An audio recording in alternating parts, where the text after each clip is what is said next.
Hi, my name is Nelly Rose Blanco, and this is my digital reflective video number 2.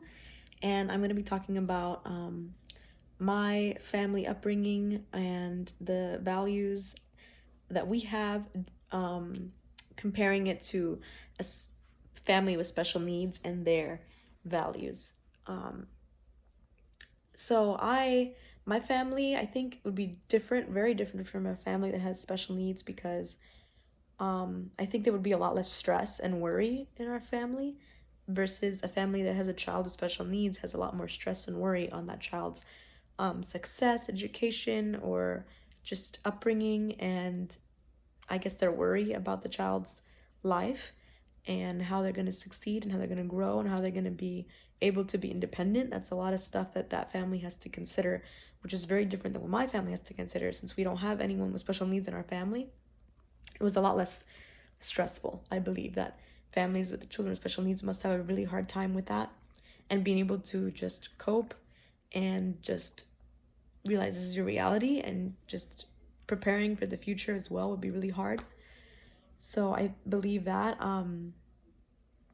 I feel like maybe families with special needs, their values are more centered on the child more than them as themselves. So it's very selfless parenting. You have to really consider your child and their values, and it should be that way for families with non-special needs as well. But most of the time, I feel like families that have special needs are more centered around the child because everything they do revolves the child and what's going to happen with this and what's going to happen with that. Like, they have to consider all those things. So I feel like my family's values were very centered around the children as well.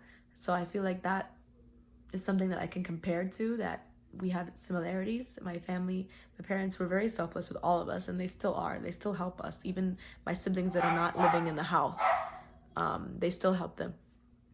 So that is something that I feel like we can relate to. Something that would be different is, like I said, a lot less stress and worry.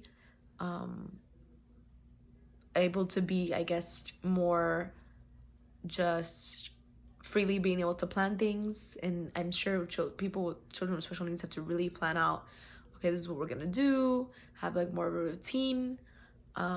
They can't just get up and go on vacation, probably, it depends on how severe the difficulties that the child are, but they probably have to really consider and plan out things more than my family was able to just freely do things. So I feel like that is a big difference. We don't have IEP plans. Like, I never had to have that because I don't have a disability. So that's a big difference too. My parents didn't have to go through that with the education system and having to have IEP meetings. So that's a big difference as well, or have to meet so frequently with the teacher, as I'm sure parents of children with special needs have to be able to see their child's progress and be able to really talk and plan out things for the child and what's best for him or her. I feel like they didn't have as many meetings with the teachers. I'm sure parents with special needs have to have a lot more frequent meetings with the teacher and the IEP team. So that's a big difference as well. So that's going to be the end of my video, and I hope you enjoyed. Bye.